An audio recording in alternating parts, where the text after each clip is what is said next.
ইলতুৎমিশের যে কবরস্থানটা, এই কবরটা পুরোটাই শ্বেত পাথর দিয়ে করা।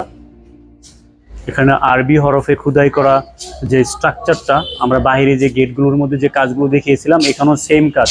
এই সবগুলোই বাইরে যেরকম আমরা দেখেছি আরবি হরফ দিয়ে তাদের যে নকশাগুলো করেছে কোরআনের আয়াত দিয়ে এবং ফার্সি শব্দ দিয়ে, এখানেও সেম। তাই ইলতুৎমিশ কিন্তু একজন আল্লাহওয়ালা ব্যক্তি ছিলেন এবং তার সময়ে কিন্তু এই দিল্লিতে ইসলামিক যে শিক্ষা ব্যবস্থা সেটা খুব ভালোভাবে প্রচার হয়েছিল এবং সে সময় ইসলামিক শিক্ষার মান খুব ভালো ছিল দিল্লিতে। ঠিক আছে, তো তিনি কিন্তু ওই দিল্লিতে ইসলাম প্রচারের জন্য পুরো ভারতবর্ষে বলতে পারেন তার বিশেষ অবদান রয়েছে। এটা আপনি ইতিহাস ঘাটলেই বা ইতিহাস পড়লেই বুঝতে পারবেন।